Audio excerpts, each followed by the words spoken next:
Ilagay po natin ang ating sarili sa harap ng ating alayam.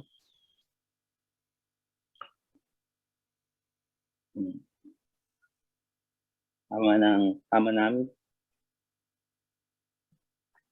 Alayam ni Abraham, ni Isaac at ni Jacob. Alayam ng buong nilalang. Kami po ay pumupuri at sumasamba sa iyong dakilang pangalan. Ang aming Aba Yahweh. Hallelujah. Salamat po, Ama, sa gabi na ito na kami po ay nagsama-sama para po magkakaroon po kami ng pag-aaral sa iyong mga salita. Huwag po ay samahan niyo po kami.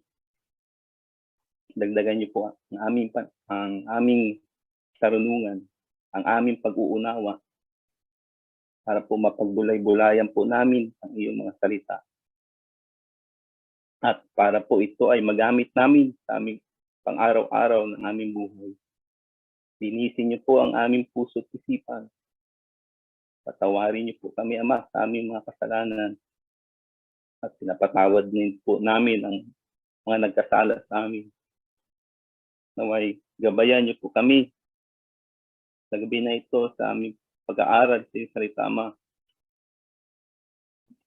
Na para po madagdagan po ang aming pananampalataya, ang aming pag-ibig na masunod ang iyong mga kautusan, ng buong puso, buong lakas, ng buong kaluluwa po namin, na magampanan namin ang iyong kalooban. Ama, pagbasan mo po ang bawat isa sa amin ngayon, naway matanggap po nila ang karunungan na nagmumula sa iyo. Para po ito ay magamit po namin, lumakas ang aming pananampalataya. Maraming salamat, Ama. Sa iyo ang kapurihan at karangalan. Salamat sa pagpapatawad mo at mga biyaya sa pangalan ng iyong bugtong na anak na aming King Messiah Yahweh Shai. Ang lahat ay magsabi na Amen. Yada. Yada. Malakas ba yung boses ko, mga kapatid? Mahina. Tama lang, Brad. Madal clear.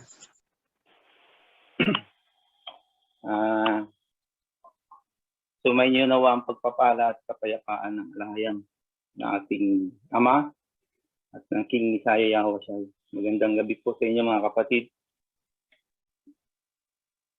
So, bago po tayo magsimula ay pinapalahanan ko lang po na mahina po ang aking connection o internet. Kaya po, pasensyahan nyo na. At minsan po ay nawawala. Mahina po yung internet ko dito sa amin sa trabaho. At isa pa ay first time ko lang po magsalita ngayon. So, mahihayin po ako. Hindi po ako sanay magsalita sa madaming tao. Lalo na pag hindi ko masyadong nakakasama at nakakausap. Ang alahayam na po ang bahala sa akin. Huwag po kayong mag-alala. Kailangan ko po ang tiwala nyo. Ako nga pala si Solomon. Tamtam, yun po yung Facebook ko po. Ayan po, in-expose ko na yung pangalan ko. Wala na pong atrakan. So, for sure, bukas. Kaya nga, bro. For sure, baka bukas ay puputakpahin ako ng mga mensahe na sa aking FB. Pero ay naka-deactivate na naman po yun. Iiwanan ko na po yun kasi ito na po yung bagong account ko. So, kaya hindi po ako natatakot na nawalan po ng mga kaibigan o mga kakilala. Kasi mas iniisip ko po yung mawalan ako ng alayam. So, ako po ay nagpakatapang at hindi po ako nagpakaduwag.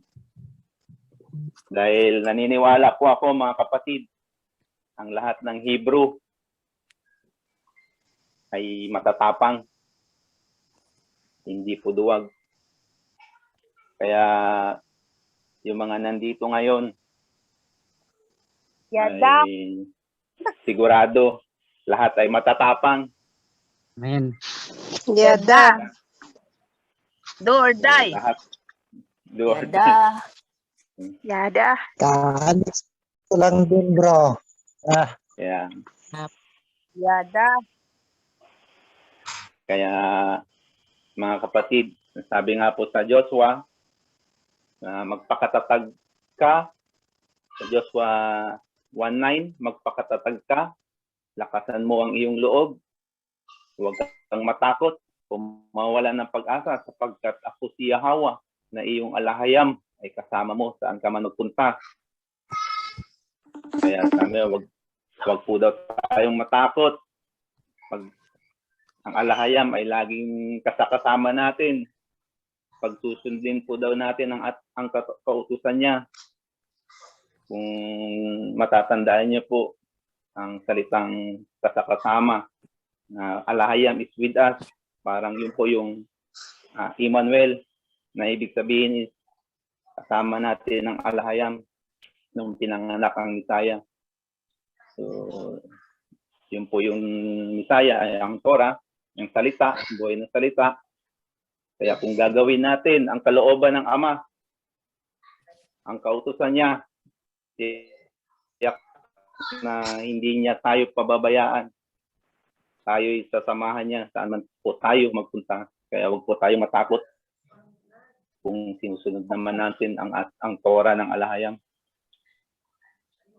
Kung natatandaan nyo din po, nagtagumpay po si Joshua. Yan lang po ang ginawa niya. Nagpakatapang.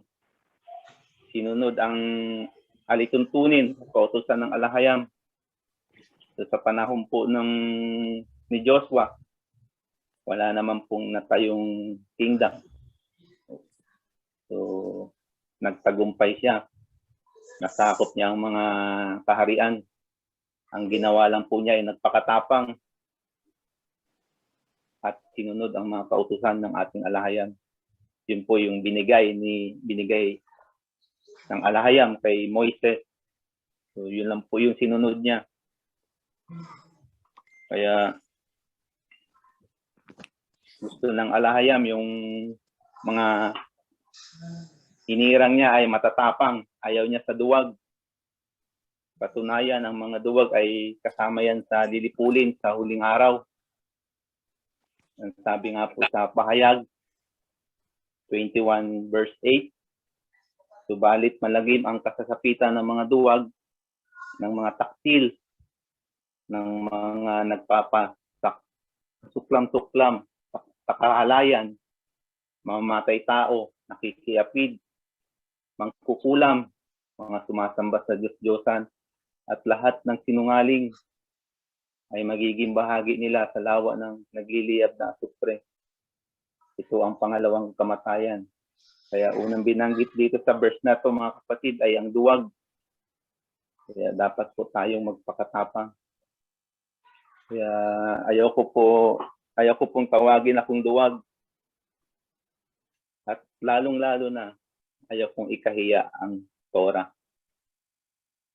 Dahil ang sabi ng Misaya, sino mang ikahiya ako sa harap ng tao, ay ipapahiya ko rin sa harap ng aking Ama na nasa langit. So, mababasa niyo po yan sa Matthew chapter 10 verse 33. So, saan ba galing ang Torah? Di ba? Sa alahayam, mga kapatid. So, wag po nating ikahiya ang Torah, ang katotohanan.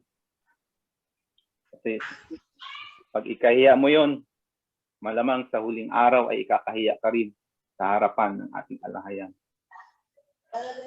Kaya mapalad po tayo na alam natin ang totoo, ang tama, at katotohanan.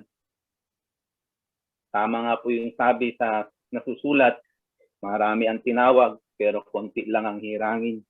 Kaya mapalad tayo ay nakaunawa. Alam natin ang katotohanan. Sa mga huling araw, nasusulat din na marami talagang tinawag, pero marami din ang malilihis. Kaya hindi malabo na marami ang mabudol-budol. Mapalad talaga tayo kasi mapalad yung mga kinukutya at inalit-usta. Huwag po kayong mag-alala dahil tayo yung mga mapalad. Yada. Dahil sumusunod sa tuwan. Yada. Kaya may katanungan ako.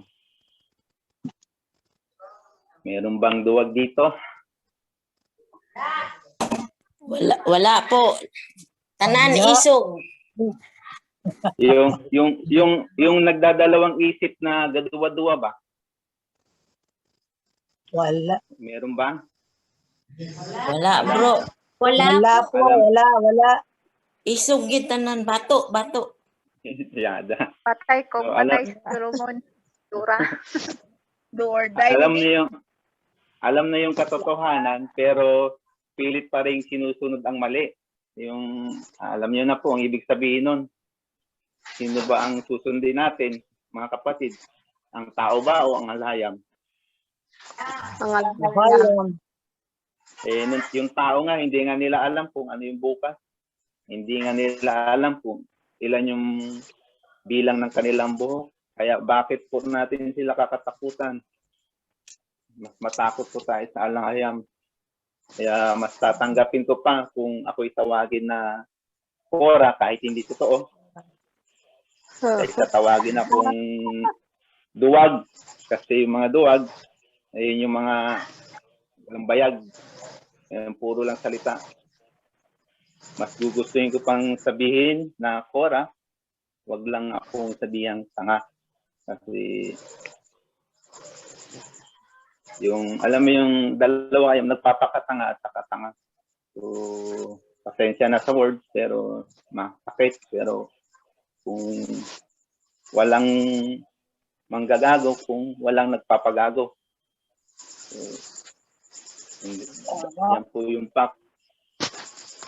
Kaya tanong ko po ulit, kung meron pong duwag dito, ay tuliw na to. Hindi tulis sa physical, tuliw natin sa puso. Yan, tama.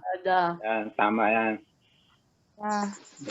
Medyo mahaba po yung yung introduction ka. So, Intro pa lang yan. I am holy, you must be holy. Sabi dun sa Leviticus chapter 11 verse 45. Ako ay banal, kayo ay magpakabanal. So, kinakategorize ko po sa tatlo yung pagiging holy, mga kapatid.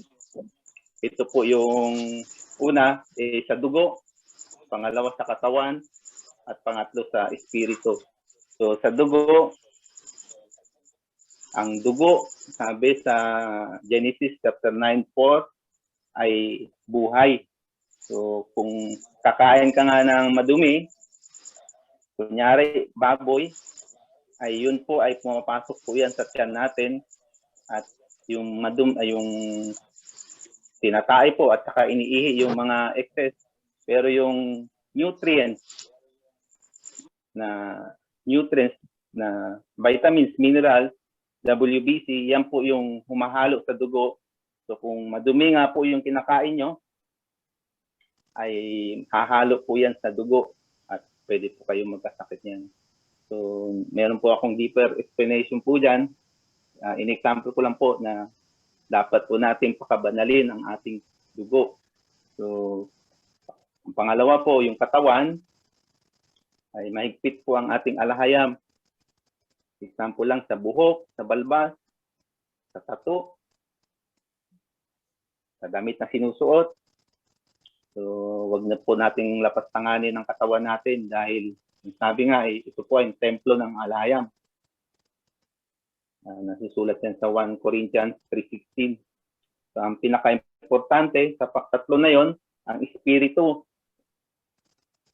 Kasi pag ang dugo ay nadidefile pag kumain ka ng baboy, paano pa kaya ang espiritu natin pag nakakain tayo ng maling turo?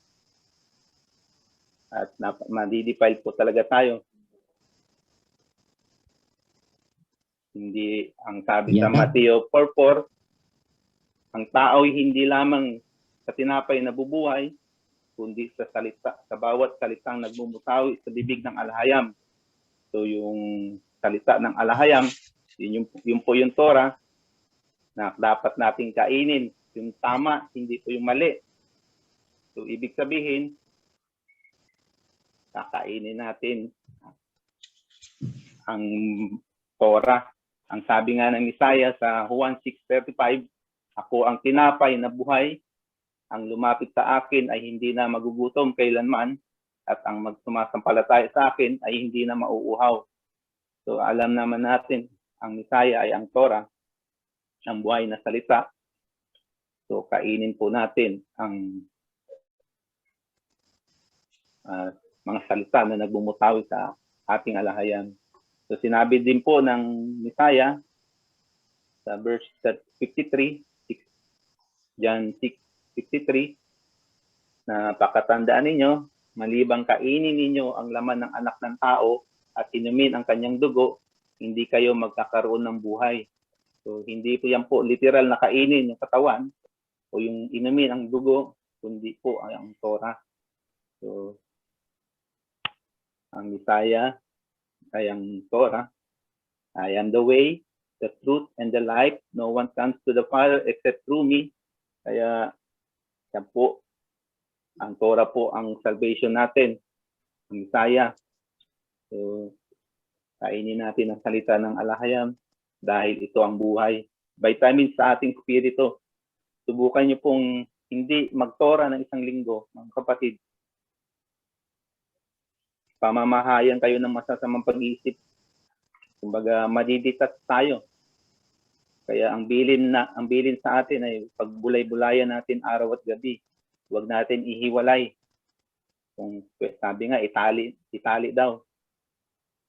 So, lagi nating gagawin. So, kaya sabi ko, madidefiled ang mali ang turo. Yung mga naririnig mo, at madidefile din ang iyong espiritu.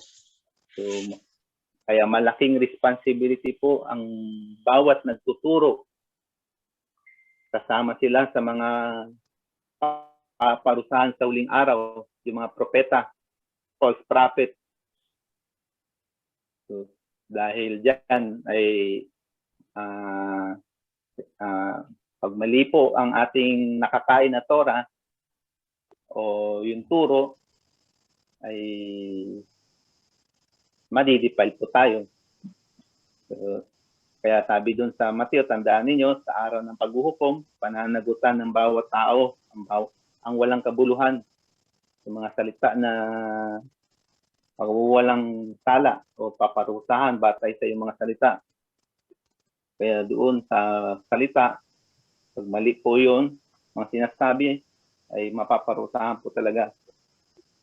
Kaya mga kapatid, yung panahon po ni Bro Rowie, sa totoo lang, at ni Bro Carlito, yung bago pa lang yung OHC sa Zoom, inaamin ko po ay busog na busog po ang aking espiritu noon. Pero laging gutom sa banal na salita ng ating alahayam. Kaya nung nawala po siya sa Zoom, sa totoo, ako'y nawala na rin ng gana pagkain. Kasi hinahanap ng espiritu ko ang hain o yung menu na lagi ko pong kinakain ng aking espiritu. Alam mo yung pupunta ka sa karinderya, gusto mong kainin yung paborito mong order, yung menu na lagi mong ina-order, ay laging wala. Kaya nangayayat ako sa salita ng alahayam. Yung nawalan po ako ng gana. Hinahanap ko po yung dati. Kaya ngayon, ay binalik na niya ulit ang dati kong sigla simula nung napanood ko ulit yung mga video ni Bro Rowie. Nandun na ulit yung mga menu, yung kinakain ko. Kaya masaya po ako, mga kapatid. Hindi nyo ba nararamdaman o hindi ba kayo nabubusog sa salita ng alahayam? Sa salita, sa sangyaw ni Bro Rowie? Di ba? Ibang-iba. Ibang-iba. Busog na busog, Brad. Yada. Kaya nga po tayo nandito ngayon eh. Dahil hinahanap po natin yung espiritu ng katotohanan. Yun po. Kaya ang menu na ihahain ko sa inyo ngayon ay yung light and darkness. Ewan ko kung yung iba ay alam na po ito o natikpan na nila. So, ang purpose ng light and darkness ay para palakasin ang iyong pananampalataya sa oras na kayo'y sinusubok o sa araw ng kapighatian, yung tribulation po. So, kasi kung wala itong purpose, hindi ko i-share sa inyo ito. Para saan pa? Para lang magyabang ako. So, sa sariling kapurihan, ika nga. So, ito po yung purpose, kaya ko i-share sa inyo itong light and darkness. Bago po ang lahat, mga kapatid, kailangan po natin buksan ang ating isipan, palawakin ang ating pag-uunawa, at gagamitin po natin ng konting logic. So, okay lang ba, mga kapatid, magbasa ako ng English? Okay lang, bro. Okay. Okay. Ang sabi sa Isaiah 14:24, the Alahayam Almighty has sworn, surely I have planned, so it will be, and I have purpose, so it will be, it will happen. So, kung i-analyze niyo po itong verse na to, so lahat po ng ginagawa ng ating Alahayam ay nakaplano na at may purpose ang bawat plano niyan. Kumbaga, lahat ay nakaplano at lahat ay nasa plano. Yung plano na yun ay may sa plano na yun ay may purpose. Simula sa maliit na bagay hanggang sa malaki, lahat ng nilikha niya, lahat ng ginawa ng Alahayam ay may purpose po. Parang, kumbaga mga kapatid, yung architect, so kung magtatayo ka ng bahay, meron kang plano o sketch. So lahat po ay nakadrawing na.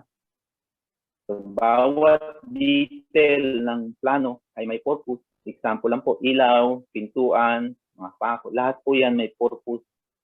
So ang plano nga po ng Alahayam ay yung ito nga po, yung kasama nga po sa plano niya ay yung light and darkness. So, kilalanin po muna natin ang light, kung sino po yung light o ang Messiah. Ang Messiah ay ang light. Binanggit doon sa Genesis 1:3. Sabi doon, let there be light. At sinabi ng Alahayam, magkaroon ng liwanag. At nagkaroon nga ng liwanag. Kung mapapansin nyo mga kapatid, siguro tatanungin nyo, yung liwanag na yun ay nasa isip nyo siguro ay araw.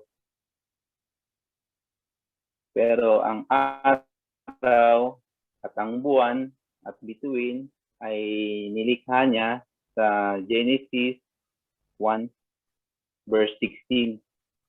So,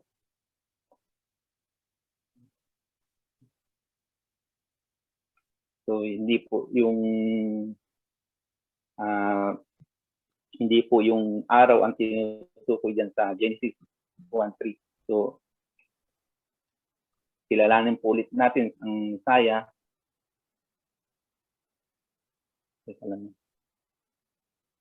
Na mababasa sa John 8:12, ang sabi, muling nagsalita ang Misaya sa mga Pariseo. Sinabi niya, ako ang ilaw ng sanlibutan. Ang sumunod sa akin ay magkakaroon ng ilaw sa kanyang buhay at di na naglalakad sa kadiliman. Sabi, pinakilala po ng Misaya na siya po daw ang ilaw. So marami pong mga verses na pinapakilala na ang Misaya ay ang ilaw. So mababasa niyo din po yan sa chapter 9, verse 5 ng John at chapter 12, verse 46. Ang ilaw ay nagsisignify sa buhay na mababasa niyo din po sa John 1:4. Sabi, sa kanya ay may buhay at ang buhay ay siyang ilaw ng sangkatauhan. So, ang ilaw ay buhay.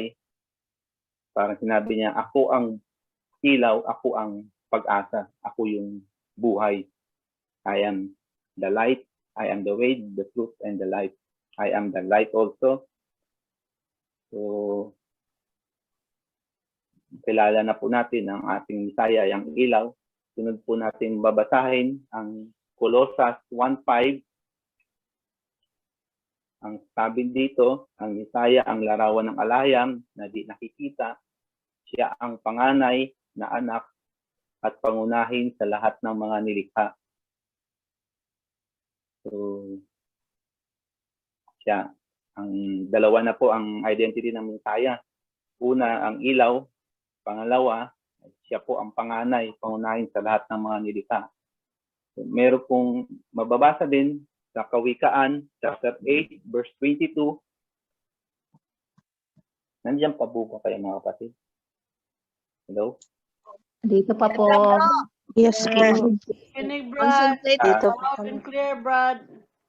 Okay, sa chapter 8, verse 22, sa lahat ng nilikha ni Yahweh, ako ang siyang una. Noong una pang panahon, ako ay nilikha na. So, pag tutuloy natin sa 23, matagal ng panahon nang anyo-anya ako bago pa nilikha at naanyo itong mundo. So, continue po tayo sa 27. Nang likhain ang mga langit, ako ay naroon na. Maging ang hangganan ng langit at lupa ay talaga. So, ang alahayang, ang Misaya, ang una panganay sa nilikha, siya ang liwanag, siya ang pinakauna. At ang sabi din sa Pahayag, chapter 22, verse 13, ako ang Alpha at ang Omega, ang una at ang huli, at ang simula at ang wakas. So, siya yung una at ang huli. So, kaya, hindi pwede na may naunang nilikha bago ang Misaya. Dahil, sabi sa John 1:3, nilikha ang lahat ng bagay sa pamamagitan niya at walang anumang nilikha nang hindi sa pamamagitan niya. So, lahat ng bagay ay nilikha sa pamamagitan ng ating Misaya. Kung ang lahat ng bagay ay nilikha sa pamamagitan niya, kaya sa pangalan ng King Misaya Hawashai, ang lahat ay luluhod at magpupuri sa kanya para ikikuluwalhati ng ating Ama. Mababasa niyo yan sa Pilipos chapter 2, verse 9. So, nakilala na po natin ng Misaya. Siya po ang unang nilikha, siya ang panganay, siya ang liwanag. Sa kanya lahat ng galing, walang bagay na hindi ginawa sa pamamagitan niya.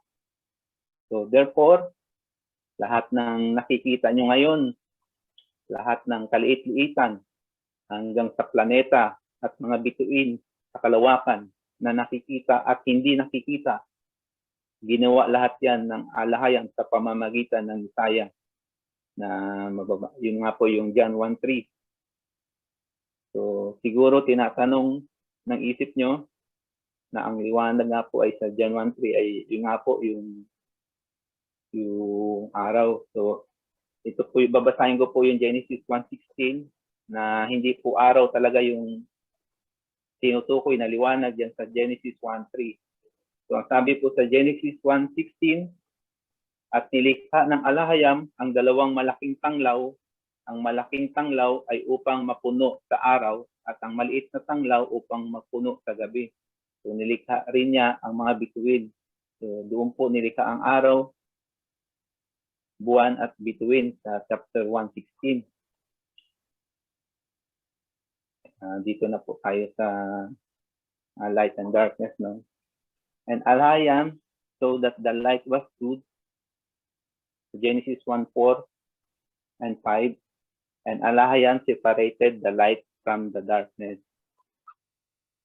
Alahayam called the light the day, and the darkness he called the night.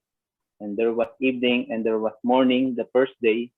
So kung i-analyze niyo ulit to, kasi nakalagay na araw at gabi at liwanag at may evening. So malilito po talaga kayo dahil ang araw at ang buwan ay nilikha sa Genesis 1:16. So ito ay para lang sa akin, mga kapatid, ay ito po ay parang stages.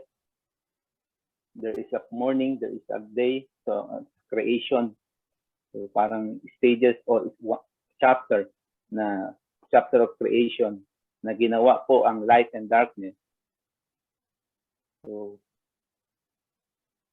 kaya nga po yung po-focus po natin yung light and darkness dito sa Genesis 1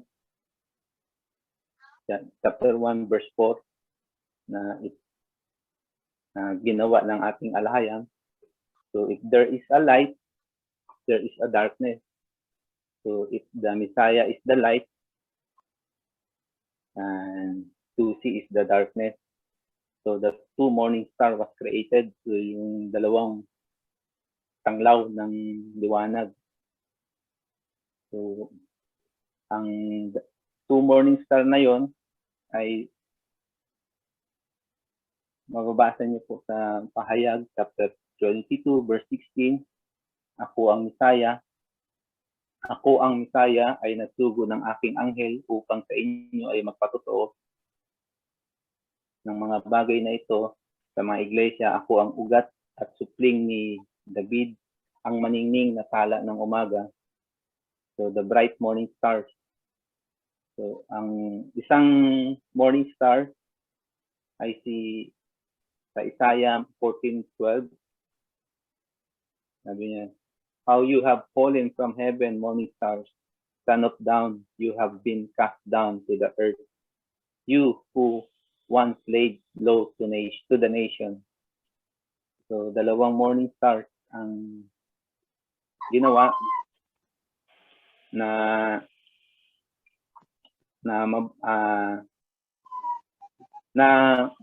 mababasa nyo din po sa Job 13.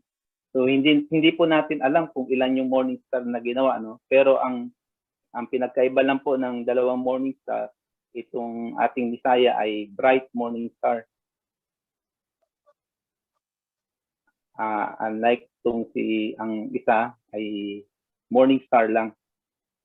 So sabi doon sa Job 38:4-7, 38:7, when the morning stars sang together, stars,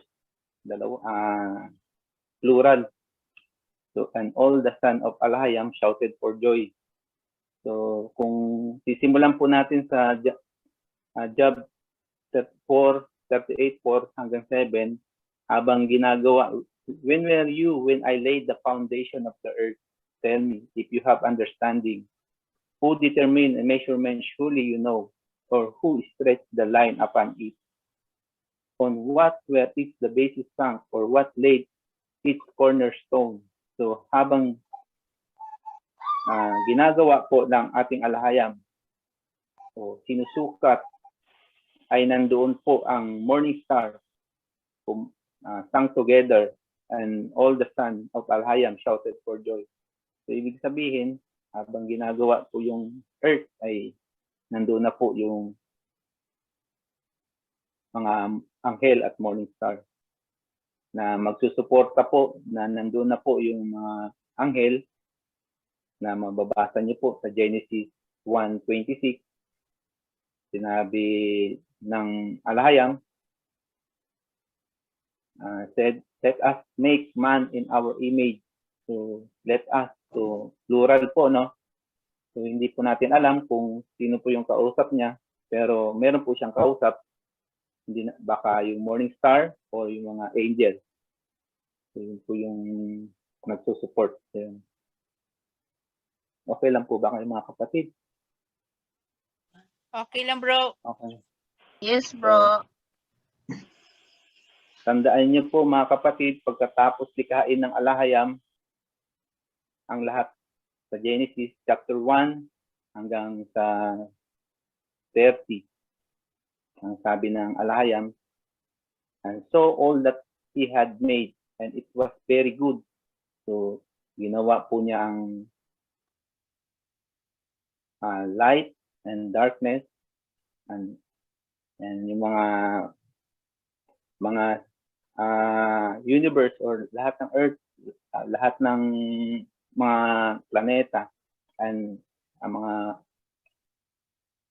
mga creation niya sa chapter 1 hanggang 30,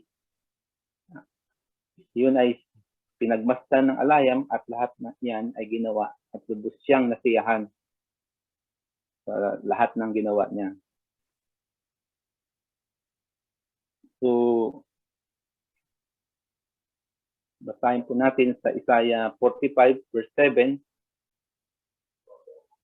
Ang sabi, I form the light and create darkness. I make well-being and create calamity. I am the Yahweh who does all these things. Ako ang lumikha ng liwanag at ng dilim. Ako ang nagpapala ng kabutihan at ng kapahamakan. Ako ang Yahweh na gumawa ng lahat ng ito. Siguro tinatanong nyo ngayon, bakit ginawa ng alahayam ang kadiliman? Ano po ang purpose niya? Yan po ay sasagutin natin sa kwento po ni Job. So, sa Job, chapter 1, verse 6 hanggang 12, babasahin ko lang po. Dumating ang araw na ang mga anak ng alahayam ay humarap kay Yahweh at naroon din si Satanas. Tinanong ni Yahweh si Satanas, tinanong ng alahayam si Satanas, ano ba ang pinagkakaabalahan mo ngayon? Nagpabalik-balik ako sa lahat ng sulok ng daigdig at sagot ni Satanas. Napansin mo ba ang lingkod kong si Job? Tinanong ng alahayam. Wala siyang katulad sa daigdig. Mabuti siyang tao, sumasamba sa akin at umiiwas sa masamang gawain, dugtong pa ng alahayam. Sumagot si Satanas, sasambahin pa kaya kayo ni Job kung wala na siyang nakukuha mula sa iyo. Verse 10, inaalagaan ninyo siya at kanyang pamilya at ang lahat ng ari-arian niya ay pinagpapala ninyo. Ang lahat ng kanyang gawin at halos punuin ninyo ang kanyang kayamanan at ang buong lupain.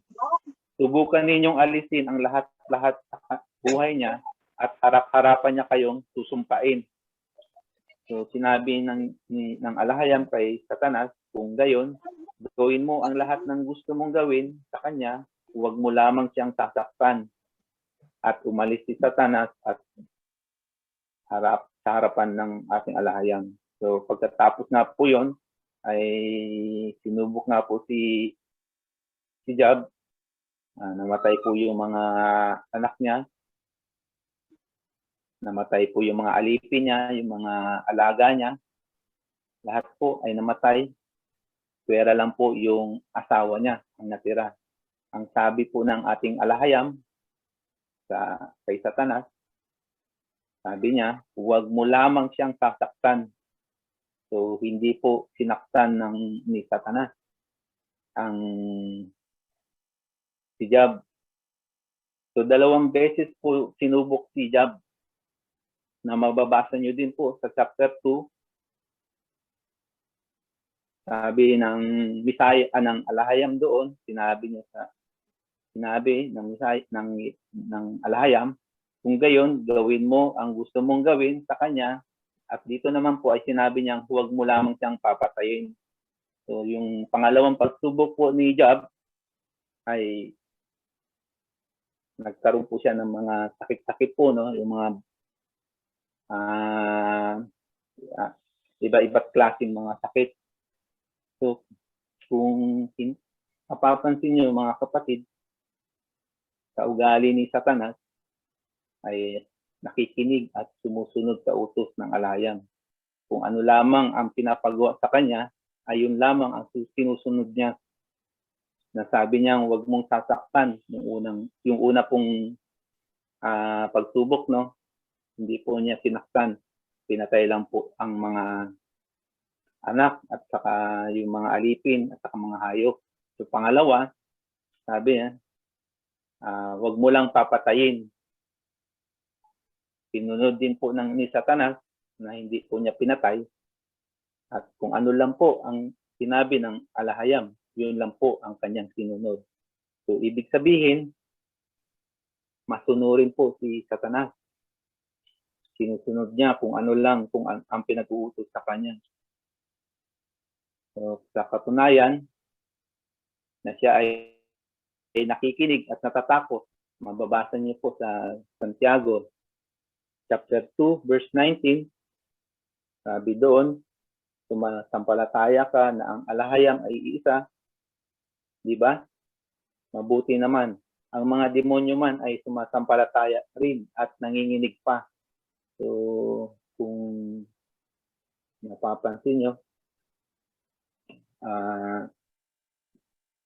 yung ang sagot kanina, kung ano yung purpose doon, bakit ginawa ang kadiliman, bakit ginawa, ano po ang purpose nila sa plano ng ating alahayam, so bakit pa siya ginawa. So ang sagot lang po doon, para subukin ang mga tao, ang mga hinirang. Para saan? Para tayo maging matatag sa mga pagsubok. So, ganun din po ang ginawa kay Job. Sinubok po siya hanggang sa malapit na po siyang mamatay. Pero pagkatapos po na nagtagumpay po si Job, ay pinagpala po siya. So tayo po na mga hinirang ay dadaan po din po sa mga pagsubok. Sabi nga po sa 1 Pedro chapter 1 verse 7, sa pinaparaan sa apoy upang malaman kung talagang dalisay, gayon din naman ang inyong pananampalataya na higit na mahalaga sa ginto, ay pinaparaan sa pagsubok upang malaman kung ito'y talagang tapat. Sa gayon, kayo'y pagpupurihin at dadakilain at pararangalan sa araw ng mahayag ang Misaya. So, pagka sinusubok tayo, so nakakaranas po tayo ng mga kapighatian, huwag po tayong mag-alala dahil tayo'y sinusubok lang. Mahal nga daw tayo ng alahayam. Sabi sa Pahayag chapter 3 verse 19, sinusuway ko at pinapalo ang lahat ng aking minamahal. So kaya magiging magsigasig ka, pagsisihan mo at talikuran ang iyong mga kasalanan. Marami po tayong mababasa na mga verses na para tayong pinaparaan sa apoy, dinadalisay ang ating pananampalataya para po tayo ay maging ganap, maging banal. Kasi ang ating alahayam ay banal, dapat tayo ay magpakabanal. Basahin ko din po sa Isaiah 48:10, lilinisin ko kayo, pero hindi katulad ng paglilinis sa kilak, dahil lilinisin ko kayo sa pamamagitan ng paghihirap. Sabi din sa 48:10. Ganun po ang kaparaanan ng ating alahayam. Dadaanin tayo sa pagsubok. Kaya magpapadala po siya ng katulad ng nangyari kay Job, na yun po talaga ang mangyari sa atin. Dadaan po talaga tayo sa mga pagsubok. Kaya para sa akin, ay hindi lang dapat natin pasalamatan ang mga biyaya na natatanggap natin. dapat din nating pasalamatan yung mga pagsubok na dumadating sa atin. Dahil doon, malalaman nyo, kaya pinapadalan tayo ng ating alahayam dahil mahal niya tayo. Ayaw niya tayong kumabig kaliwa kanan. Gusto niya maging tapat tayo sa kanya. Masunod natin siya, kaya dadaanan po talaga natin ang mga pagsubok. Kaya sabi nga din sa Job 5:17, sabi niya, consider yourself fortunate if Alahayam, all-powerful, chooses to correct you. So, maging ano daw tayo, fortunate. Ano bang fortunate, lucky? Maging ano, pagka pinili daw tayo na i-correct tayo. Kasi, consider it pure joy, or brothers, when you encounter trials of many kinds. Sabi din doon sa James 1:2. So, isa lang po ang ibig sabihin po ng light and darkness. Kaya po ginawa ang light, yung darkness. Tandaan niyo mga kapatid, ang light ang Messiah. So lahat ng bagay ay ginawa sa pamamagitan niya. So ginawa pati ang darkness sa pamamagitan ng Messiah. Kaya ang darkness ay walang kapangyarihan sa light. So mababasa niyo po iyan sa John 1:5. Nagliliwanag sa kadiliman ang ilaw at hindi ito magagapi kailanman ng kadiliman. So wala pong power ang kadiliman sa liwanag. Kasi lang kadiliman ay ginawa lang yan, ang purpose lang yan ay subukin tayo. Subukin ng mga tao para maging matatag, para maging karapat-dapat. Tayo ay mga pinili ng ating alahayam. Dapat po talaga tayong dadaan sa mga pagsubok para tayo dumalisay ang ating pananampalataya. Hindi po pwede yung sisimba ka lang, aating ka lang ng church, tapos magpapakabait, ay ligtas ka na. Dapat ay susundin mo ang kanyang mga alituntunin, kanyang mga utos, dahil yun lang naman po ang katungkulan natin bilang tao, na mababasa nyo naman po yun sa Ecclesiastes 12:13, na yun po ang pinaka responsibility natin. So marami po ang mga katanungan dito na periniper ko, pero wala na po tayong mahaba po kasi itong light and darkness. So inano ko lang po yung ito, ang purpose po na bakit ginawa ang light and darkness, ginawa ang darkness. So pag nalaman niyo na po yan, ay pagka sinusubok po kayo, ay sasabihin nyo na lang po sa sarili nyo, mahal kayo ng alahayam. Kaya po kayo sinusubok. Yun lang po ang purpose ng darkness. So, marami pong katanungan dyan na priniper ko, pero hindi ko na po muna, kasi malalim na po yung iba. Babasahin ko lang po yung mga katanungan. Sabi dito, ano po yung quality ng mga righteous para mapabilang tayo sa New Jerusalem. So, bakit ginawa pa ng alahayam ang tao, hindi na lang siya gumawa ng mga anghel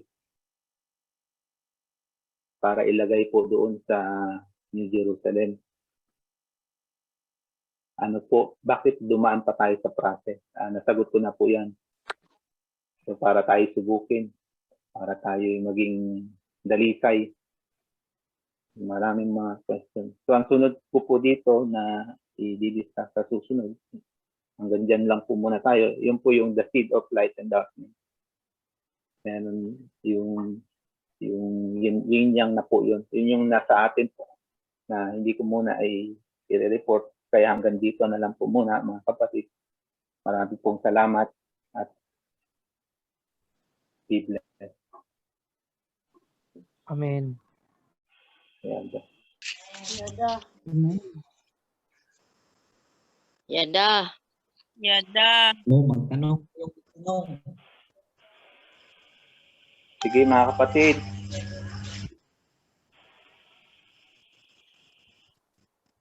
Ako magtanong una, bro. Tam. Sige bro. Kasi kanina narinig ko ano ko yung ang sabi mo na si Satanas ay masunurin. Di ba? Tama po ba ako? Sabi mo na si Satanas ay masunurin, no?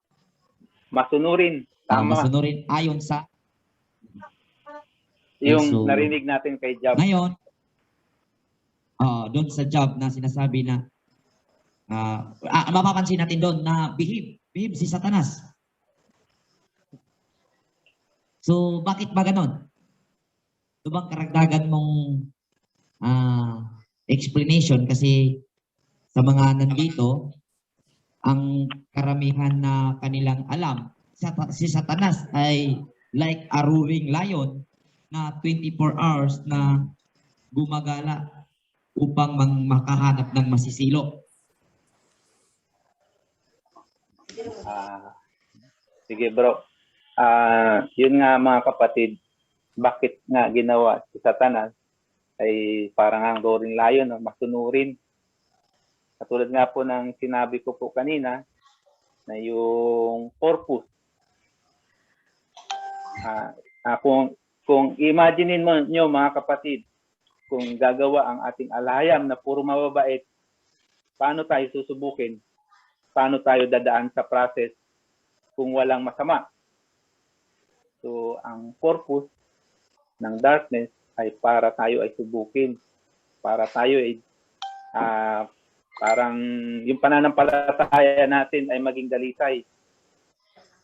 At para maging matatag tayo. So, yun nga po, mga kapatid, yung example ko lang, yung nawala po kasi sa ating mga ninunong si Adan and Eve ay ang tiwala. Sabi ng alahayam doon na wag mong kainin. Iniwan niya yung dalawa, no? Si Adan and Eve. Kasi pag kinain nila yung fruit of knowledge ay mamamatay po sila. So nagtiwala po ang alahayam na hindi nila kakainin yun. Pero po yun ay tingin ko ay may purpose.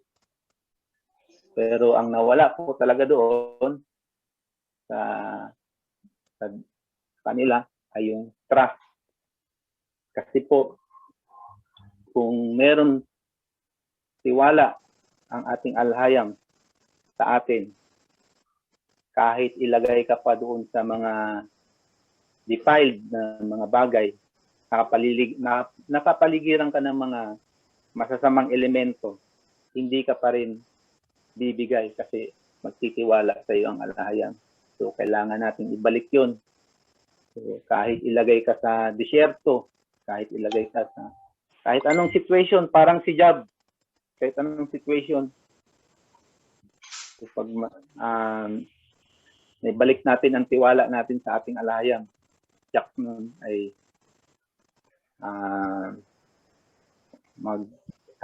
yun po yung isa sa katangian na magiging karapat-dapat tayong hirangin at gantimpalaan sa huling araw. Yun po yung New Jerusalem na para tayong makapasok.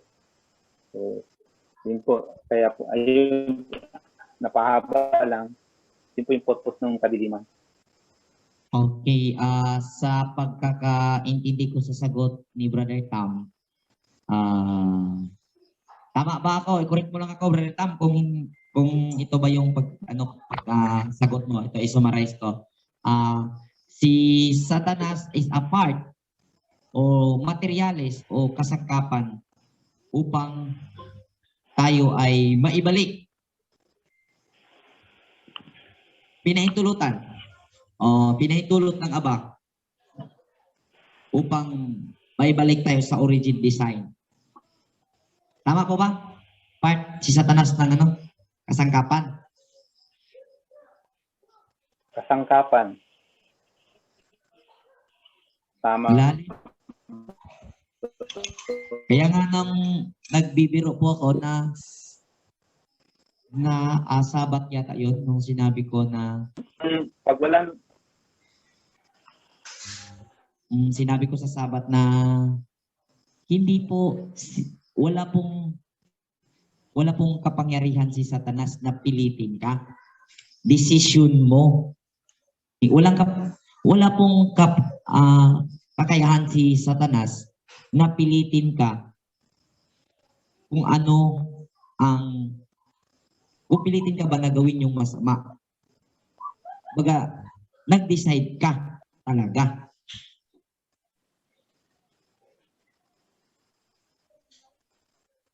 Ang trabaho ni Satanas, actually kung makikita natin, dinidisplay lang niya ang kanyang offer.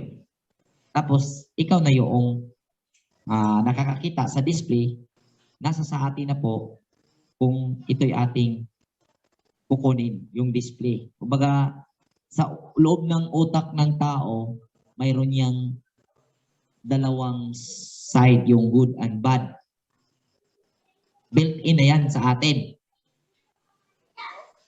At sa pamagitan dyan, palagi mong malalaman ang good dahil nakumpara mo doon sa bad side. At palagi mo ring malalaman na bad yan dahil sa good. Kaya yun ang purpose na ginawa ang darkness upang makikita ba yung kaibahan Ma-identify. ma-identify yung light.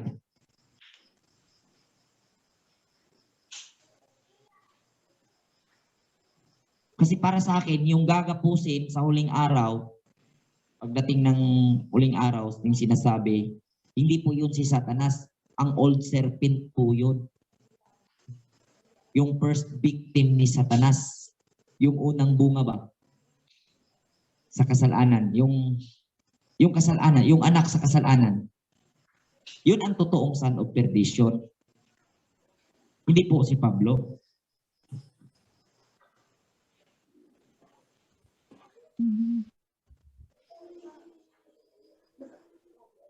Yun na po. Papahaba ako dito. Ganda. kaya nga kapatid bro, ang kalaban talaga ng tao ay sarili po natin.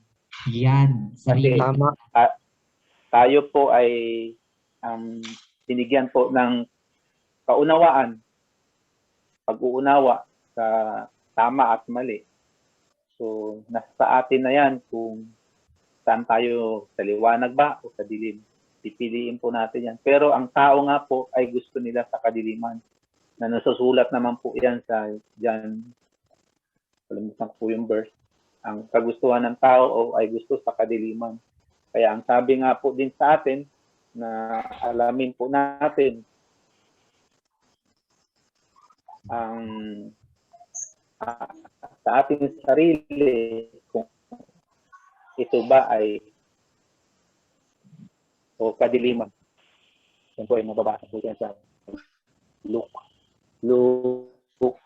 11:35. Sure that the light you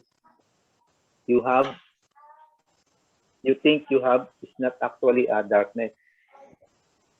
So, dapat talaga nating alamin kung ano ba ang meron tayo. So, para naman sa nakikita ko ay puro kaliwanagan kasi ang Torah, ang Isaiah, ay liwanag.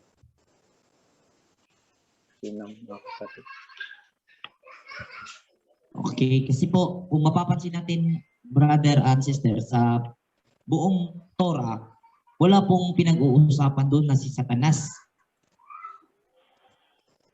Ang kautusan lang po doon at yung pagsuway, yung pag-rebuild din ng tao, ang nagiging problema. So kasi dala na ng tao yung ugali ba?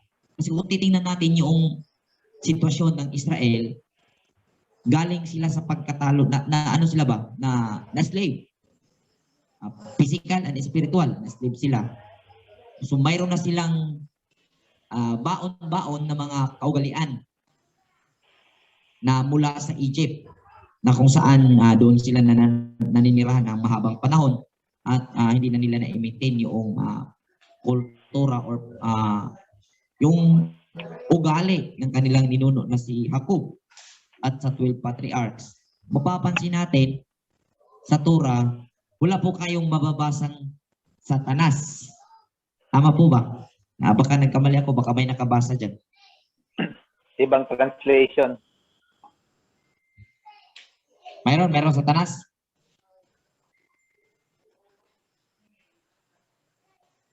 Mayroon po bang Satanas, bro? May mababasa sa loob ng Torah sa 5 books? From Genesis. Wala, bro. Okay. Wala, bro. Sa buong 5 books of Moses, wala poong Satanas. Ang mapapansin natin doon, napaparusahan ang tao dahil ang sabi, dahil sa sarili nilang kagagawan. Dahil kung makikita natin, kagaya lang din ng nangyari kanina Adam na sila ay natalo ba? Natalo sa kanilang mga sarili. At nagpadala sila sa display ni Satan. At yung mga Israelita, ando na sa kanilang pag-iisip, built-in na sa kanilang mga karakter nung sila ay hinango mula sa pagkaalipin. At kaya ipinadala ang Torah para sila ay linisin. Kumbaga, sa time na sila ay nasa wilderness, sila po ay nakalaya na, successful na nakalaya sila mula sa physical na pangangalipin. Ang pangangalipin pa na nasa kanilang pagkatao ay yung pangangalipin sa spiritual part na kung saan yun ang purpose ng Torah kaya't ibinigay upang hindi mapapahamak ang kanilang physical. Kasi yun ang matagal mawawala, yung nasa pagkatao na naging karakter na yung pagiging masama. At yun ang purpose ng Torah at ang Torah yun ang light.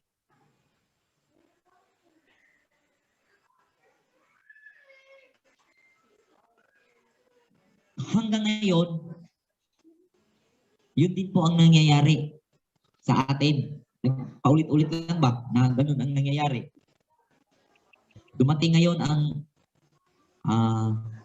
panahon, kasi may tinatakdang panahon ng Elohim, na ang bawat isa sa atin ngayon na nandito na ay, sabihin natin, bukas na yung ating conscious at na pag-alaman na natin na ang ekspresyon ng pag-ibig ng Ama ay ang Torah, yun ang magbibigay liwanag sa ating mga buhay. Kaya kailangan nating sundin. So, ngayon, kailangan nating talunin ang nagiging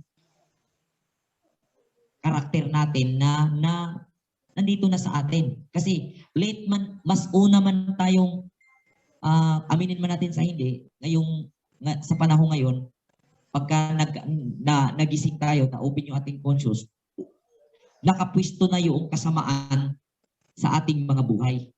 Tama po ba? Tama, brother. Tama. Kaya po ang sabi ni John the Baptist, sabi niya, kung i-analyze nyo lang ito, connected kasi lahat eh.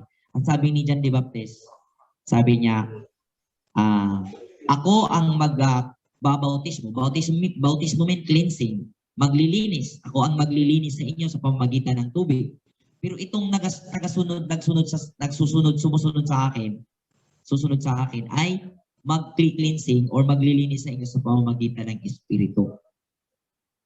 Kasi yung mga Espiritu natin, yun ang sabi ni Brother Tam, kung ma-defiled yung dugo natin, yung buhay natin, dahil nakakakain tayo ng defiled na mga pagkain, ganon din ang nangyayari sa ating espiritu. Mula pagkamalay, nagkamalay tayo, ang kinakain po nating espiritu ay puro toxic. Tama po ba? Yan. At ito po ngayon, Tama, bro. pagsunod po natin sa Torah, nakita na natin na nagising na tayo ba na yung nakaraan natin is yun ang part ng darkness. Nasako po tayo sa darkness. Naging slave po tayo sa darkness dahil na-toxic po ang ating espiritu dahil hindi nga po tama ang ating nakain, ang nafe-feed sa ating spirit. Kaya po ngayon, this coming day of atonement, bukas po magsisimula. Yan po ang kauna-unang pagkakataon na sasalang po tayo sa upuan. At ang sabi ng Elohim, siya yung maglilinis sa bawat isa sa atin. Siya po yung, kung sabi natin maglilinis, gawa natin ng yung gawa natin ng parang istorya ba, kung maglilinisan tayo, para bang pinaupo ka dahil sumunod ka sa instruction. Kung sumunod ka sa instruction na sasali ka sa Day of Atonement, pinaupo ka sa upuan, tapos si Elohim lalapit sa atin, bawat isa, dahil nagpakumbaba ka, sumunod ka sa instruction, pupunasan ka. At imagine natin, mula pag nagkamalay tayo hanggang ngayon, grabe po yung toxic ipalagay na lang natin yung dumi, yung putik, yung kalawang na nasa sa atin. So, bukas po, kailangan po nating isubmit buong buo ang ating sarili dahil po napakakalawang po ng ating mga sarili. Kailangan pong linisan upang matanggal po yung gawa ng darkness na siyang matagal na sumakop sa atin. Ang purpose po ng Day of Atonement, para po tayo ay maiproseso patungo sa kabanalan na kung saan ang tagalinis, siya yung may alam kung kailan ka hahantong sa quality na kung saan hinahanap niya kaya kanya nililinisan. Kaya po, may nagtatanong na bakit po kailangan pa bang gagawin ang Day of Atonement na wala na daw, ganito, ganyan. So, hindi po nila nakukuha kung ano ang purpose. Bakit po natin gagawin? Gagawin po natin dahil ito po yung proseso na kung saan lilinisin ang bawat isa sa atin. At tayo naman na mga lilinisan, pagkatapos tayong malinisan, tinanggal yung pinsala ng darkness na sumakop sa atin sa mahaba-habang panahon. Dahil nalinisan na tayo, mag-ugali tayong maging responsable po tayo sa malinis sa nangyari sa atin o sa mangyayari sa atin na tayo ay nililinisan. Kung magkagayon man o mangyari man na magkaputik tayo sa susunod na mga araw dahil hindi man tayo perfect, kumbaga makagawa tayo ng kasalanan, hindi po makagawa dahil hindi natin alam, punasan natin sa pamamagitan ng pagsisisi at pagtalikod sa nagawa. At pagdating ng next time or next Day of Atonement, ang mangyayari, pupunasan ka na naman ulit. Upo ka naman sa upuan dahil nagpapasakop ka sa authority ng Elohim. Upo ka ulit, punasan ka. Ang punasan ka, kung gaano ka dumi noon, medyo konti na lang yung dumi. Tapos, ang nangyari, matapos ka na punasan, dahil responsible ka, dahil ninanais mo talaga na masunod ang kalooban ng Ama, bawat time na naputikan ka, papahiran mo sa pamagitan ng pagsisisi. Tapos, dumating na naman yung Day of Atonement. Punasan ka na naman. Hanggang dumating na yung time na mula ikaw ay nagkamalay, mula tayo ay nagkamalay, dumating na yung time na yung dumi, yung pinsala ng darkness na nananakop sa atin, na namana natin mula pa sa ating mga kaninunuan, mula pa kay Adam, ay matanggal lahat yon at dumating yung punto na kung ano yung ninanais ng Elohim na maging ikaw, maging tayo, lahat, ay hahantong na tayong ganon. At that time po, isisegregate ka na ng Elohim at sikip ka na sa kanyang pagbabalik sa pamamagitan ng pagpasakop sa kalooban niya, sa kaparaanan niya. Kaya nga nasasabi niya, kung sa kaparaanan ng tao ang usaping kaligtasan ay imposible. Ngunit sa kaparaanan ng Elohim, walang imposible. At ito po yun, ang kaparaanan ng Elohim. At para sa akin po, napaka-importante ang Day of Atonement. Napaka-importante po. Lahat ng kautusan ng Aba, importante dahil yan po ay kaparaanan ng Elohim. Ngunit napaka-importante po talaga ang Day of Atonement. Yan na po, mga kapatid.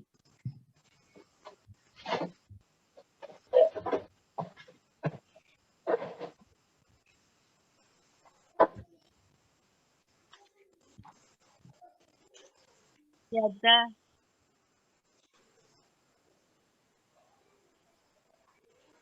Yada. Yada. Tanong po, dyan si Bro Tamtam, tanong po kayo.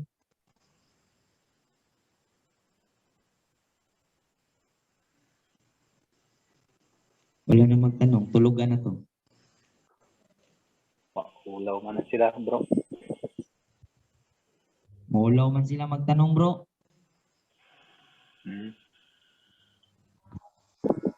May tanong ako, bro.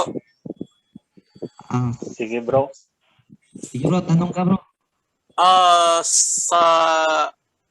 Sa loob ng refrigerator, bro, kung halimbawa may nakahalo na unclean food, ibig ba sabihin na lahat yun ay contaminated na?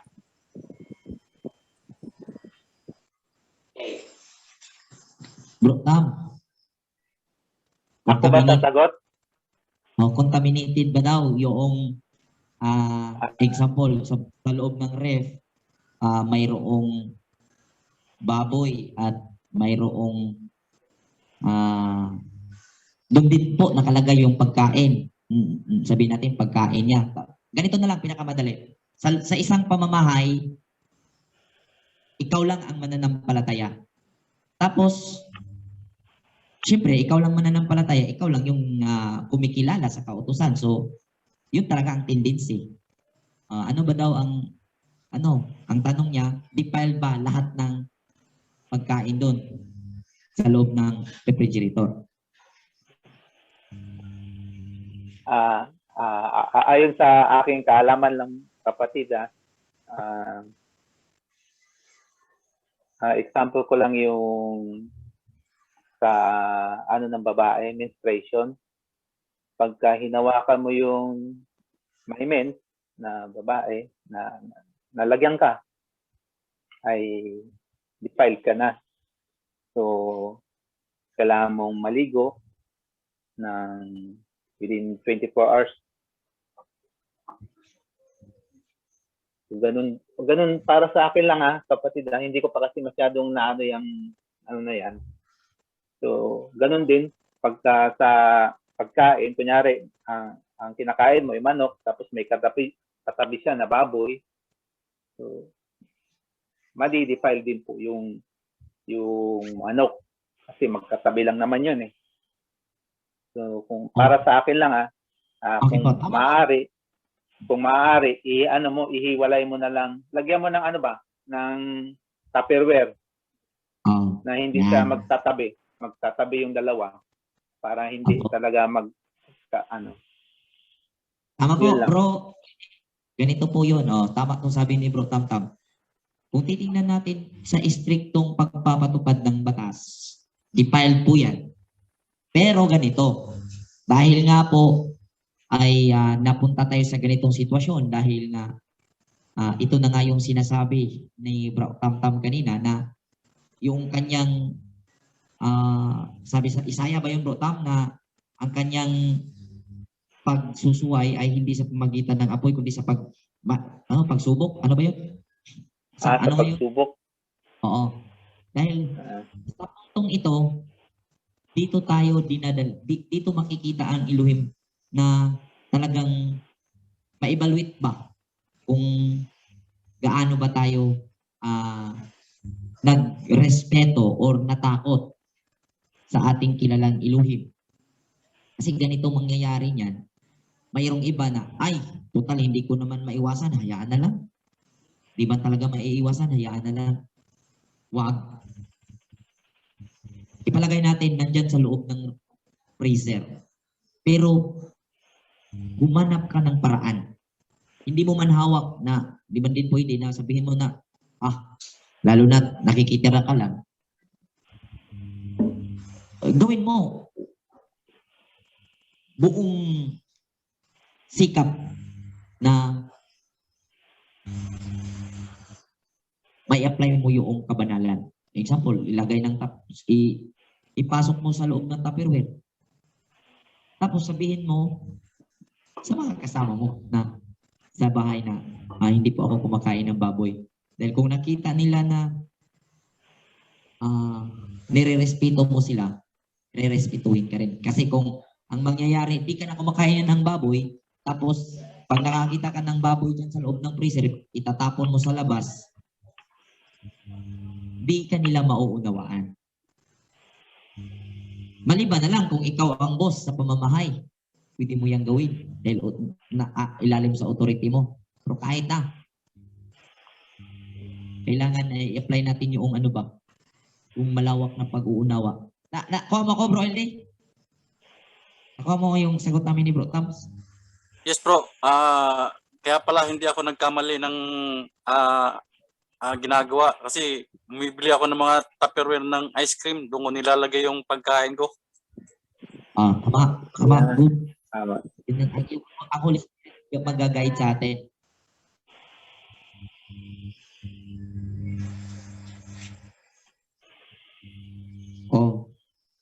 Ano? Salamat sa sagot, bro. Tam. Salamat, Bro Rowie. Si Bro Rowie sumagot. Hindi nagdagan ko lang. Salamat.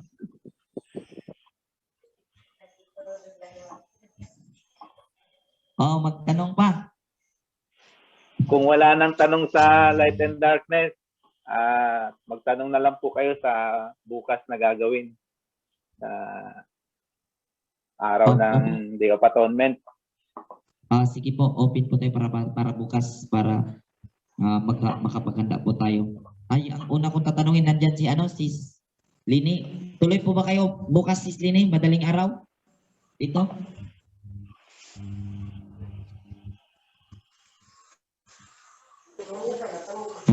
Natutulog na yata Sis Lini. Maagang natulog. Maaga yata pupunta dito bukas. So, may tanong po ako kay Bro Rowie. May guidelines ba na ipalabas para bukas? Kasi, di ba, para malaman namin kung after 2 hours, ano gagawin namin? After 2 hours, ano ba? Meron po Sis bukas. Okay. Salamat po kasi nagtatanong din sila sa meron po Sis Joan yun. Mayroon po Sis bukas ipapalabas. Bukas umaga po. Okay. Salamat po kasi yung program sa gagawin natin para uniform. Opo.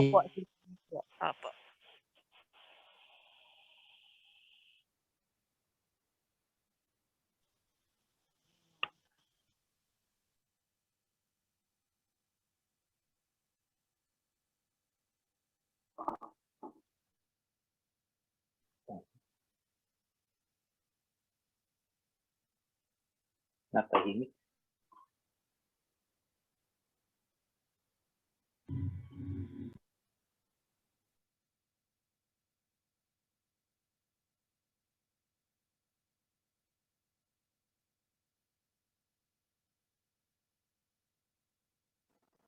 May magtanong pa ba? Hello? Natulog na yata. Opo, mayroon po ako tanong, sis. O sige, tanong mo na.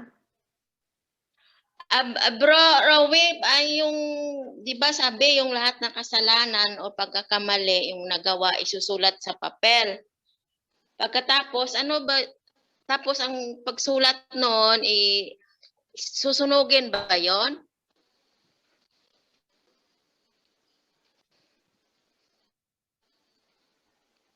Brother Rowe.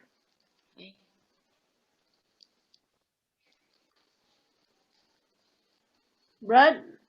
Saan na si Brother Rowe? Daw, sabi, Natagak. may guidelines ipalabas sis bukas. Naglag-lag. Mag-uniform tayo sis. Wala pa. Mayroon, sis. Ay, okay, sige. Ano lang natin sa sa sa gise. Opo. Bukas niya. Oo. Lahat para uniform. Sige, sis. Hintayin ko na lang. Opo. Excited tayo, no? Ay, kasi nakahanda na yung magsulat na ako ng bond paper. Oo nga. Back and forth ba, sis? Excited din ako. Sabi ko, ano ang gagawin after 2 hours, ano ang ano. So sabi niya kanina, ang sagot ni Bro Rowie, bukas niya ilalabas ang guidelines para sabay-sabay po tayo. Opo, bukas po. Bukas, umaga po. Bro, mayroon taga-kabila na hindi daw siya nakasabay doon sa nila, sa fasting nila ngayon. Pwede ba sumabayan sa atin bukas kahit hindi siya sa kabila siya? Wala problema yan. Ang problema yan. Taga Iloilo, bro. Taga Iloilo siya. Hindi daw siya nakasabay doon kanina eh. Sabi ko, sumabay ka na sa amin bukas. Sabi niya, oo daw. Ang tanong niyan, sis, baka yung Elohim la, iba sa Elohim natin. Kasi yung Elohim natin, bukas pa nagpa-schedule. Sa kanila is ngayon eh. Hindi daw siya nakasabay doon eh. Baka sinadya rin naman niya yun. Hindi sumabay doon. Wala daw siya load. Ganito na lang, sis. Baka takot rin. Kung gusto niya, wala namang problema. Mabuti. Pero baka magalit yung desisyon niya yan. Sige, walang problema sa atin. Sabay lang naman ba? Sabay. Sis, baka Gusto naman magalit. dito. Sis, baka Si magalit. yung taga-Gimaras, sis. Yung taga-Gimaras, di ba dati nasa na natin yan? Nasa gisi natin, tapos lumabas siya. Oo, tapos bumalik kayo dito sa kabila. Oo, tapos ngayon, sabi niya, hindi daw siya nakapag-fasting. Sis, Beth, sabihin mo sa kanya na wala tayong offering, baka di papatawarin yung kanyang kasalanan. Sabihin mo ba, klaruhin mo sa kanya, wala offering. Sa inyo, mayroong offering kayo, kaya sa amin, wala. Linawin mo sa kanya na wala kaming offering, sasabay ka sa amin. Sige, ko na lang siya eh. Pero sabihin mo, walang problema sa atin. Pero sabihin mo lang na, iba yung sa aming Day of Atonement dahil hindi po kami nag-o-offer. Baka masabi mo, baka magsisi ka sa huli na sabihin mo sa sarili mo na, wala pala yung kabuluhan nung sumabay ako kanina ni Sis Beth dahil wala pala silang offering, hindi pala napapatawad yung ating kasalanan, hindi pala nalilinis. Ipapaunawa mo sa kanya yung natin, yung kapamaraanan kasi para hindi rin sayang ba yung kanyang kanyang gagawin. Baka hindi fasting mangyayari sa kanya. Maging Bisaya, pass mo. Klaro ko lang sa kanya kung ano talaga siya. Sister Pero hindi siya Veronica, umabay. Sister Sis. Veronica, i-clear mo sa kanya, it's not pakikisabay, kundi pananampalatayang nag-usapan dito. Kung saan siya naniniwala, kung doon Oh, siya sige, doon siya nag-usabay. Sis. Sis Veronica. Sige sis, klaro ko. Klaro sis. Kay delivery requirements. Sis Hindi Veronica. na nga, parang pagkain na kundi siya ngayon, bukas naman. Hindi, prinsipyo yung pinag-uusapan. Kaya nga tayo lumabas doon, nag-separate dahil sa prinsipyo na ang pagsunod sa katotohanan. Tapos siya, kaya hindi siya nakasunod doon, basta na lang siya papasok dito. Ba daw, hindi mo na pwede Pero kung talagang pag sinabi mo sa kanya yung ano natin, pananampalataya natin, at sige, sumigi siya, di, sige, mas maganda. Dahil nakakatulong tayo sa kanya. Pero kung nakikisabay lang siya dahil hindi siya nakasabay doon, pagdating ng, kumbaga, ang mangyayari niyan, magpinto ako ha. May isang time ba, ito, aga pa naman, kwento muna ako. Kwento sa isang paniki ba yung, Kuya Bog, sa to? Oo. Paniki. Kwaknet ba? Kuyaknit man. Kwaknet, yung kwaknet ay tuso ba? Sabi ng mga ibon, oy, may meeting tayo bukas sa lahat ng mga ibon. Para may meetingan tayo dahil mayroon tayong gagawin. Mayroon tayong, kung sa eskwelahan pa, anong tawag nun? Ano nga tawag nun yung maglinis ba? Magbrigada. Oy, sabi ng pinunong ibon, oy, sa lahat ng mga ibon, magbukas po may meeting tayo, may brigada. Magtutulong-tulong po tayo, bayanihan. Sabi ng pinunong ibon. Tapos napapansin nila na maraming doon, paniki. Pinuntahan ng isang ibon, sabi niya, "Uy, paniki, bukas may brigada tayo. Punta ka," sabi niya. Hindi ako ibon ha. Hayop ako. Hindi ako ibon. Hayop ako. Tingnan mo yung katawan ko. Ito, may kamay, may paa. Yung may pakpak ka, hindi. May pakpak ako pero hayop ako. Sabi ng ibon, sige. Ayun. Noon, dumating din yung time na may brigada din, may bayanihan din yung mga hayop. Patawag ang pinuno ng mga hayop. Si Paniki, patawag mo yun. Hayop din yun. Kasama natin yun. Sabi niya, hindi ako hayop. Ibon ako. Kita mo? May pakpak ako. Sabi niya, ibon ako. Sabi ng hayop, sige. Sabi ng pinuno ng isang hayop, sige, ibon ka. Ngayon, dumating yung time na mayroong mga magagandang pangyayari doon sa mga ibon. Lumapit siya. May namimigay ng grasya. Sabi ng Paniki, "Uy, mga kaibigan." Pumila siya sa Sabi ng "Uy, ba't nandito ka? Sabi mo, hayop ka. Hindi ka pa nakapabilang dito." Siya, "Hindi, kabilang ako dito, may pakpak ako." Sabi, "Hindi, wala ka." Nung nagbrigada tayo, umano ka, nagbayanihan tayo, umayaw ka dahil hindi ka nga dito napabilang. Wala siyang nagawa. Malungkot umuwi yung Paniki. Dumating yung sunod na araw. May nagbibigay na naman ng grasya doon sa part ng mga hayop. Pila na naman siya doon. Sabi niya, "Uy, mga kaibigan, sali ako dito." Sabi ng hayop, "Ba't nandito ka? Di ba, sabi mo, ibon ka?" Siya, hindi ako tinanggap doon. Hindi ka rin namin tatanggapin dito dahil nung nagbayanihan tayo, hindi ka sumama. Dahil sabi mo, may pakpak ka. Kaya, kailangan po natin pumili ng isang pananampalataya. Kailangan po mayroon tayong isang identity. Yes. May prinsipyo. Dahil ayaw natin na magiging Paniki. Daga. Hindi po pwedeng mamamangka ng dalawang ilog. Yes. It's a Kasi matter of pag- principle. Pagdating ng araw, ikaw ang maging kawawa. Yes.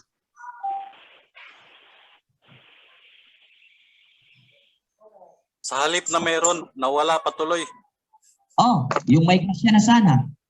Kung ang ginawa niya nung ipinatawag siya doon sa mga ibon kung siya'y sumama at nakipagbrigada, nung may nagbigay ng grasya, di nakatanggap sana siya. Nung ipinatawag siya sa mga hayop dahil siya ay parang hayop din, kung siya'y pumunta at nagbrigada, nung may dumating na grasya, di dalawa sana. Yung kanyang natatanggap kasi dalawa yung pinaghirapan niya. Dahil siya ay nagiging masipag.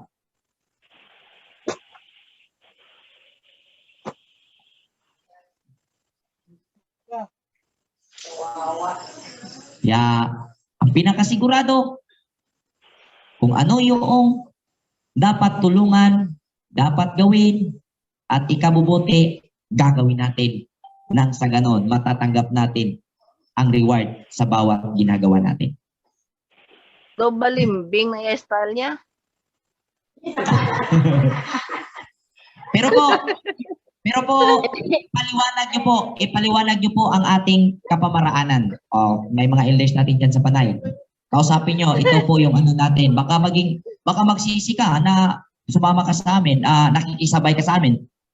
Klaruhin niyo siya po. Tapos, kung makikisabay siya, okay, maganda. Walang problema. Kung kahit nandun siya sa OIC, sabi, pag hindi niya, iba ang tingin niya sa atin, walang problema. Sabi ni Sis Veronica, baka ma-defiled ka. Hindi kasi, Very good. Doon. Yung di ba prayer, dati sis, di ba dati na sa ano na yan natin sis, sa GC, tapos lumabas siya. Tapos, nung kinamusta ko siya, sabi niya, pinagbabalan daw sila ng Uichi na nakipag-usap sa atin. Ngayon, nagpalit na siya ng Facebook, nakipag-usap na uli siya sa akin. Hindi na siya nagsabi na natatakot. Ewan ko sa kanya. Tapos daw, hindi daw siya naka-attend doon sa kanina, hindi daw niya alam na yung nila, yung ano ba yun, yung day of torment nila ngayon, di daw niya alam. okay. Sige, Baka nahiya lang yan at gusto nang sumama sa inyo dyan, baka nahiya lang yan. Sige, unawain nyo lang. Tapos, paliwanag nyo lang yung natin, stand natin. Tapos, tanggapin natin. Wala po tayong pinipili dito, wala po tayong inanap. Wala pong samaan ng loob. Ang sa atin lang, yung talagang hindi magbiro. Hindi po kasi biro-biro ang ang Day of Atonement. Kaya klaruhin lang ba? Baka masayang. Yung sa atin is concern lang po sa kanya. Si Sis Dolores talaga yung niya, nagkita na yan sila dati. Si Sis Dolores dati nagbaptize sa kanya, yung sa Uichi pa. Sige, baka nahiya. Nahiya lang yan, ate. Baka nahiya lang yan na magsabi na, diyan na ako sasabay sa inyo. Baka pride lang yan. Okay lang. Kasi marami nang nag-aano ngayon eh. Marami nang siguro minumulto na ng kanilang konsensya ba? May humingi na po ng tawad na nagsisisi na daw sa mga sinasabi niya laban sa akin. Kaya sabi ko, walang problema. Walang sa akin yan. Walang yan sa akin. Walang problema. Siguro, kumbaga, kung sa Bisaya, pamangigso bagi, amumong nagsugod.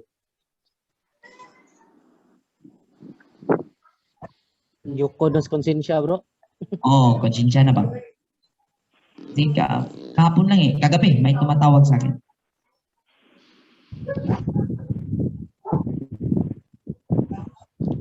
Pero sinabihan sila ng boss nila na wag daw makipagsundo sa mga kora, wag daw patawarin. Yun na nga huwag makipagsundo, pero nung maraming nag-friend request sa akin, mga dating kasama natin at nag-friend request sa akin. Baka in-unfriend ako noon, tapos Kayo nag-friend request ulit.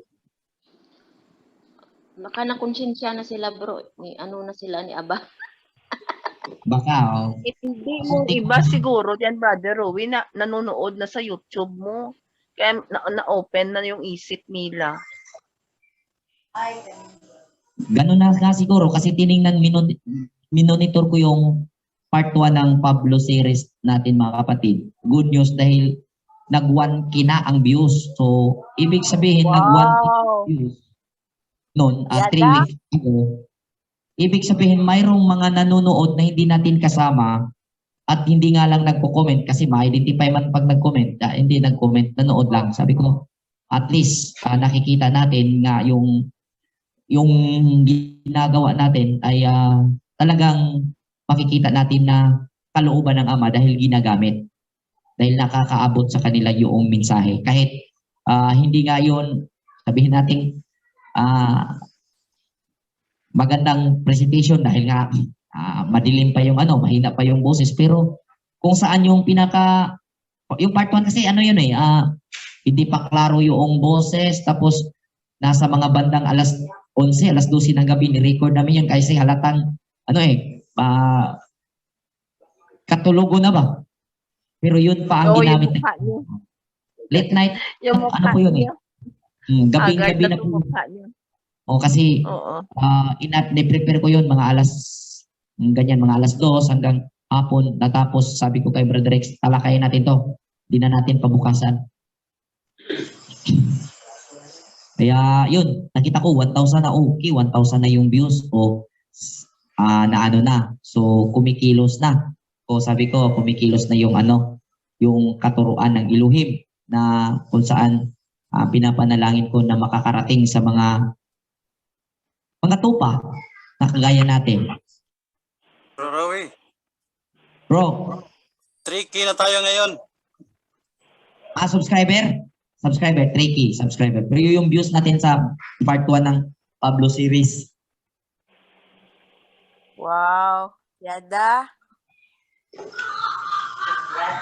So na kanang may may movement, may kilos, may may improvement. So kung mas usundan lang nila at lalo-lalo na sa mga kapatiran natin, mga kababayan natin, mga Kristiyano, at kung gagamitin ng Elohim yon, ang video yon, ay yun po ang magiging susi upang hindi na magiging alipin ng ating mga kababayang mga Kristiyano dahil wala naman pong nagbibiro sa Christian na nagpupuri.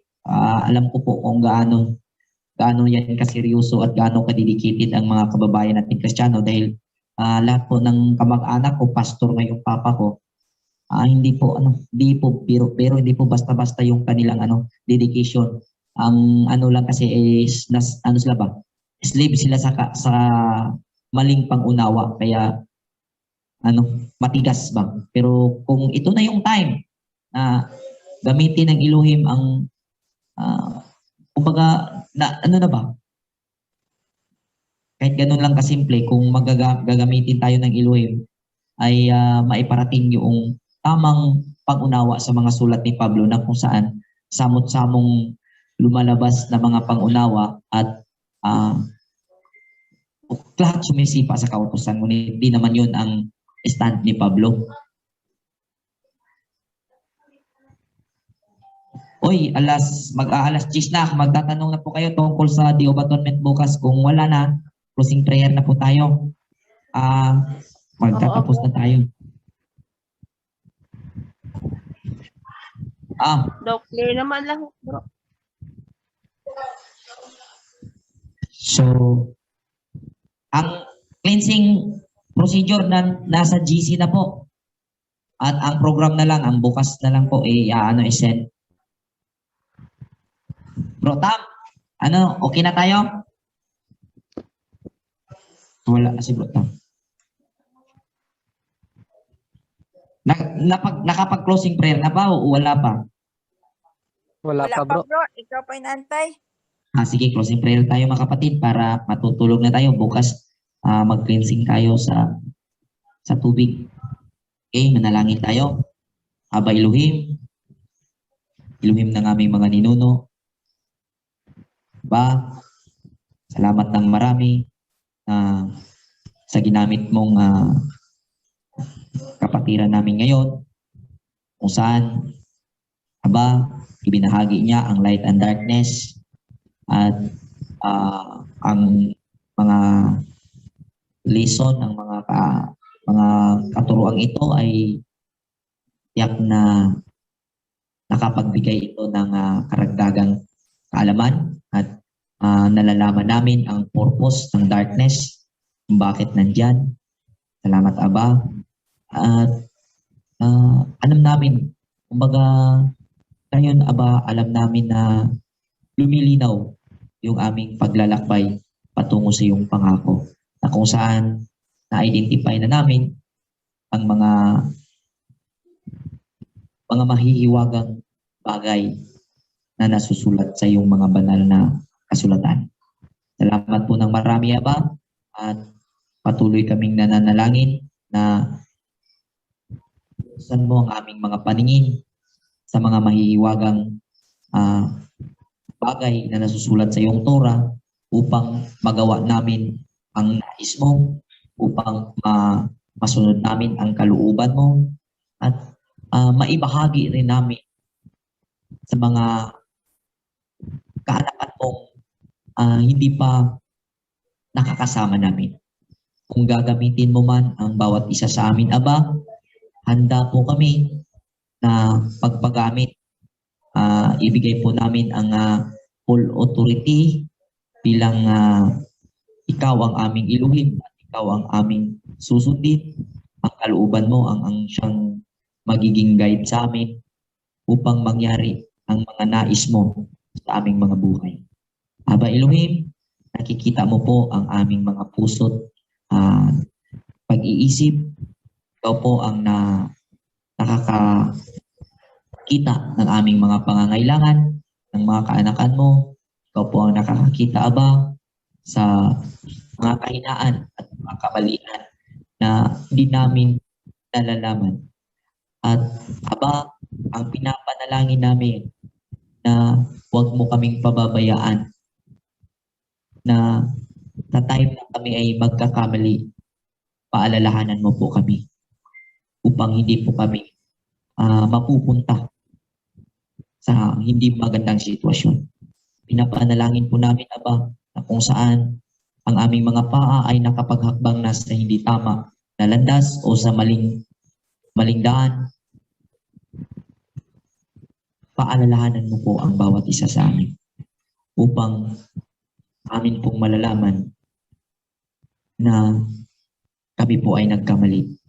Lahat ng ito, Aba, ay aming hinihiling sa iyo, at ang pagpapasalamat, pagpupuri, pagluwalhati, tanging sa iyo lamang, sa nag-iisang dakila mong pangalan na ibinigay mo sa iyong bugtong anak upang ang sangkatauhan ay maligtas. Bishem Yahweh Shai HaMashiach. Amen. Amen. Yada. Amen. Amen. Yada. Yada.